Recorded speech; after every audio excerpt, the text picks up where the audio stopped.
Welcome back. ನೆನ್ನೆ ದರ್ಶನ್ ವಿಚಾರ ಜಾಸ್ತಿ ಕೊಡಲಿಲ್ಲ ನಾನು, ಆದರೆ ಇವತ್ತು ದರ್ಶನ್ ವಿಚಾರ ಮತ್ತೆ ಕೊಡುವಂಥ ಪ್ರಮೇಯ ಬಂದಿದೆ. ಕೊಲೆ ಕೇಸ್ನಲ್ಲಿ ದರ್ಶನ್ ಜೈಲು ಸೇರಿರುವ ಘಟನೆ ನಿಮಗೆ ಗೊತ್ತೇ ಇದೆ. ಈಗ ದರ್ಶನ್ ಜೈಲಲ್ಲಿ ತೊಳಲಾಟಗಳು ಒಂದೆರಡಲ್ಲ. ಆ ಕಡೆ ನಿದ್ದೆ ಬರ್ತಿಲ್ಲ, ಈ ಕಡೆ ಮುಂದೆ ಏನಾಗುತ್ತೋ ಅನ್ನೋ ಭಯ ಇದೆಯಂತೆ.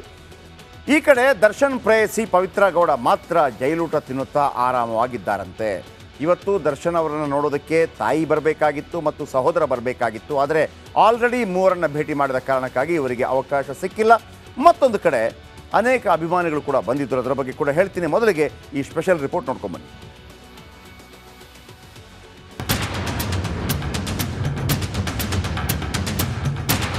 ಮಾಡಿದ್ದುಣ್ಣೋ ಮಹಾರಾಯ ಅಂತಾರೆ.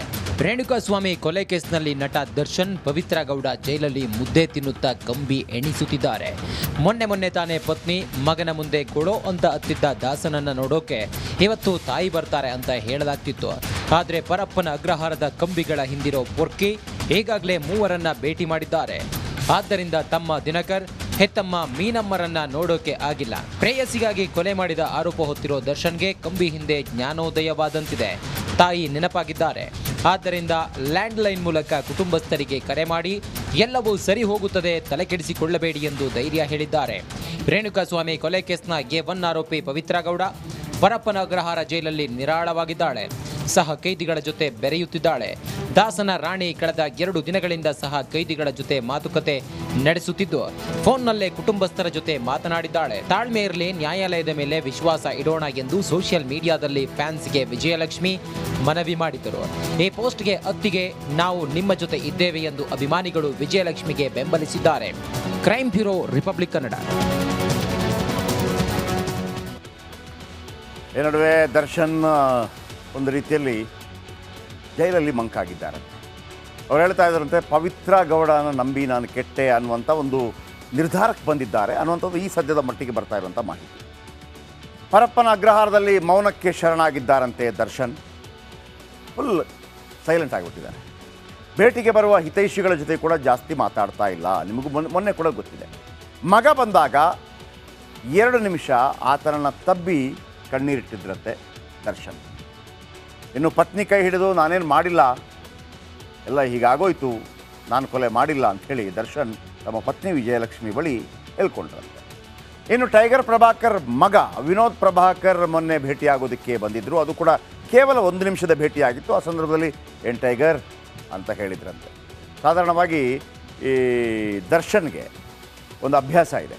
ಈ ಎಲ್ಲ ವಿಲನ್ ನಟರ ಮಕ್ಕಳಿದಾರಲ್ಲ, ಟೈಗರ್ ಪ್ರಭಾಕರ್ ಅವರು ಟೈಗರ್ ಅಂತ ಭಾಳ ಫೇಮಸ್.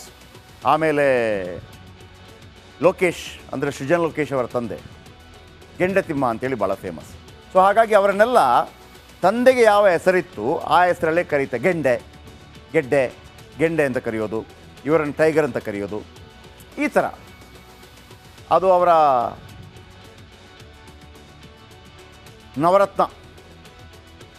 ನವಗ್ರಹ ಸಿನಿಮಾದ ಸಂದರ್ಭದಲ್ಲಿ ಶುರುವಾಗಿತ್ತು. ಎಲ್ಲರನ್ನು ಕೂಡ 9 ಜನ ಕೂಡ ವಿಲನ್ ಮಕ್ಕಳನ್ನು ಹಾಕಿ ಸಿನಿಮಾ ಮಾಡಿದರು. ಅದರಲ್ಲಿ ಎಲ್ಲ ಈ ನವಗ್ರಹ ಸಿನಿಮಾದಲ್ಲಿ ನಮ್ಮ ಸಿನಿಮಾ ರಂಗದ ನವರತ್ನಗಳಿತ್ತು. ವಿಲನ್ಗಳಾಗಿ ಅಭಿನಯಿಸಿದಂಥ ದಿನೇಶ್ ಇದ್ದರು, ಆಮೇಲೆ ಸುಧೀರ್ ಇದ್ದರು, ಎಲ್ಲರೂ ಕೂಡ, ಕೀರ್ತಿ, ಧರ್ಮ, ಎಲ್ಲರೂ ಕೂಡ. ಇನ್ನು ಅದಾದ ಬಳಿಕ ಯಾರನ್ನೂ ಭೇಟಿಯಾಗುವ ಮನಸ್ಸು ಮಾಡಿಲ್ವಂತೆ ದರ್ಶನ್. ಈ ನಡುವೆ ಜೈಲಿನ ಹೊರಗೆ ದರ್ಶನ್ ಅವರನ್ನು ನೋಡೋದಕ್ಕೆ ತುಂಬ ಜನ ಫ್ಯಾನ್ಸ್ ಕಾಯ್ತಾ ಇದ್ದಾರೆ. ಕೆಲವರು ಕಿರಿಕಿರಿ ಬೇಡ ಅಂತ ಬರ್ತಾ ಇಲ್ಲ.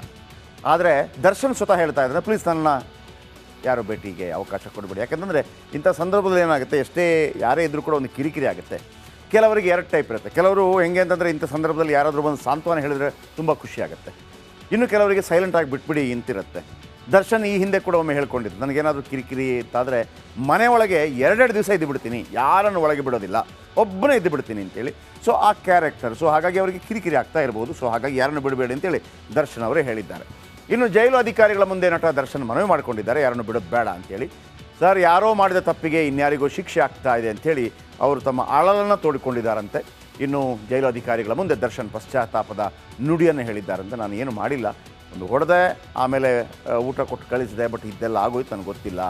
ಕೆಲವು ಪರಿಚಯಗಳೇ ನಾನು ಮಾಡಿದ ದೊಡ್ಡ ತಪ್ಪು ಅಂತ ಹೇಳಲಾಗ್ತಾ ಇದೆ ಅಂತ ಹೇಳಿದ್ರಂತೆ. ಪರೋಕ್ಷವಾಗಿ ಪವಿತ್ರ ಗೌಡ ಬಗ್ಗೆ ದರ್ಶನ್ ಬೇಸರ ವ್ಯಕ್ತಪಡಿಸಿದರು ಅನ್ನುವಂಥ ಮಾಹಿತಿ ಇದೆ. ಇನ್ನು ಜೈಲಿನ ಕಂಬಿಯ ಹಿಂದೆ ದರ್ಶನ್ಗೆ ಜ್ಞಾನೋದಯವಾಯ್ತಾ ಅನ್ನುವಂಥ ಪ್ರಶ್ನೆಗಳು ಉದ್ಭವ ಆಗ್ತಾ ಇದೆ. ಈಗ ನಮ್ಮಲ್ಲಿ ಅನೇಕರು ಕೇಳ್ಬೋದು, ನಿಮ್ಗೆ ಯಾರು ಹೇಳಿದ್ದು, ಜೈಲೊಳಗೆ ನೀವು ಹೋಗಿದ್ರಾ, ನಿಮ್ಗೆ ಯಾರು ಹೇಳಿದ್ದು?